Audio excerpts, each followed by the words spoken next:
इस सुनसान जगह पर दुल्हन के जोड़े में ये औरत क्या कारण हो सकता है?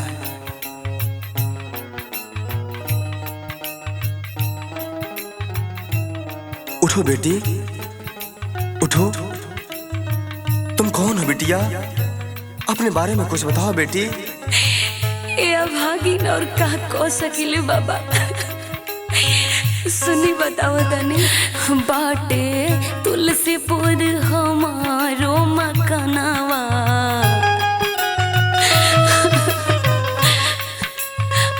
बाबा सुनी बाबा।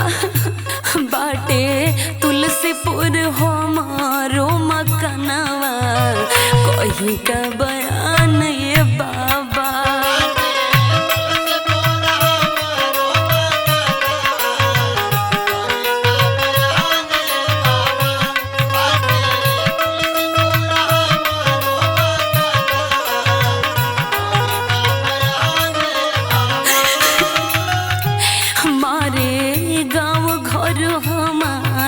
के तनावा बाबा, मारे गाँव घर हमारा के तनावा, कहीं का बयान ये बाबा।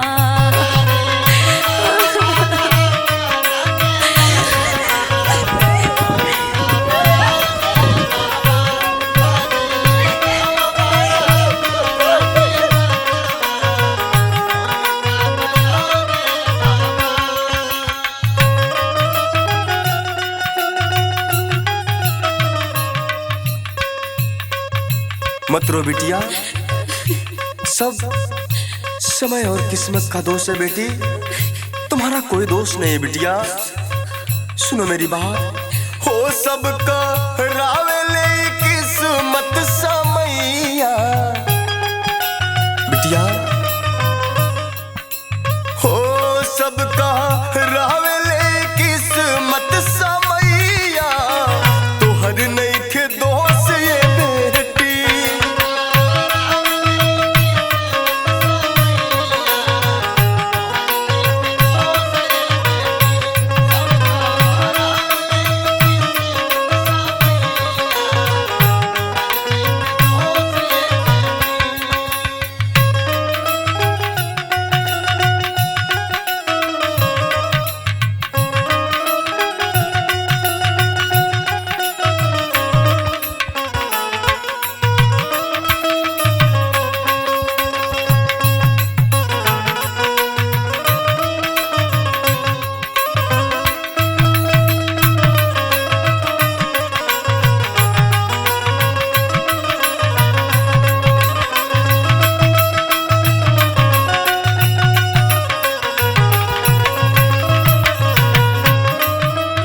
बिटिया।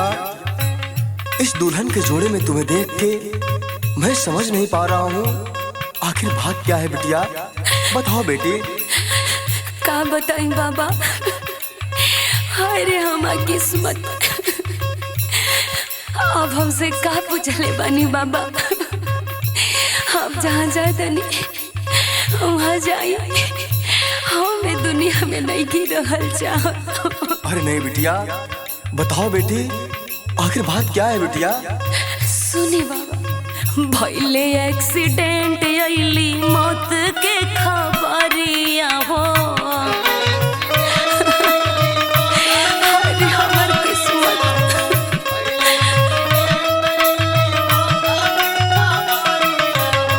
कही के अभागिन घर से खेदाली मतरिया हो।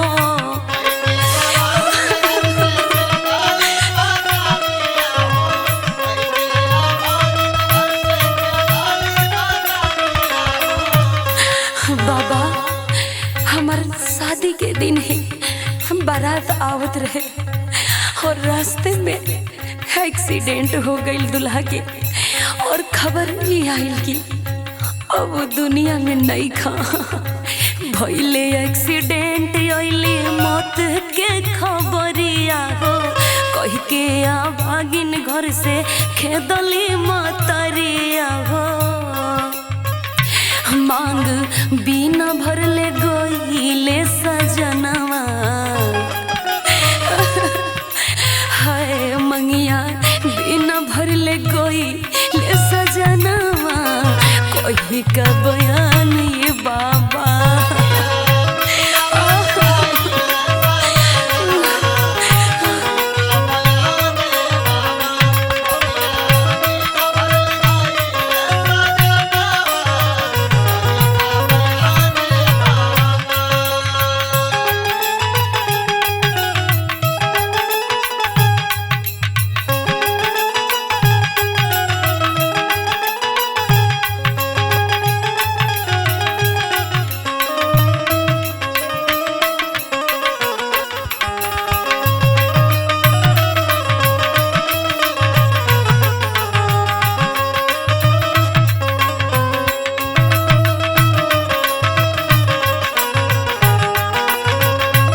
जाने दो बिटिया, ये तो विधि का विधान है बिटिया। जिसके साथ जो लिखा है वो हो के रहता है बिटिया। तुम्हारे किस्मत में शायद यही था बेटी।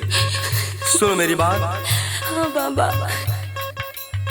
विधि का विधान का मोटारा लेना तारी हो।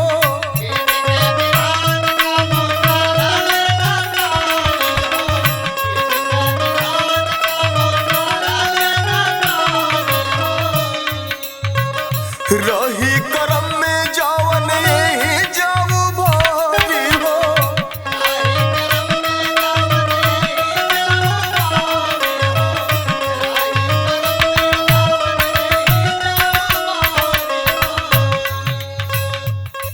हो विधि का विधान का मोटारा लेना तारी हो। रही करम में जावन यही जाऊ भारी हो। चिंता मत करो बेटी, गुरु गोरखनाथ सबका भला करेंगे बिटिया। मत रो बेटी, सुनो मेरी बात।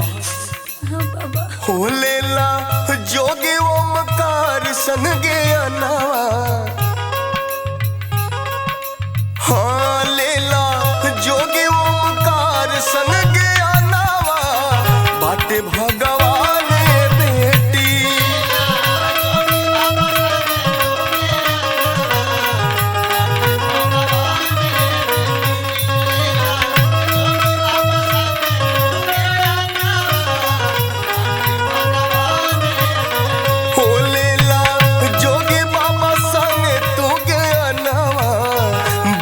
भगवान बेटी लेला जोगी बाबा सनवा के अलावा।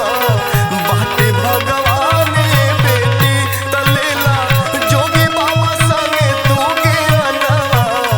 बाटे भगवान बेटी।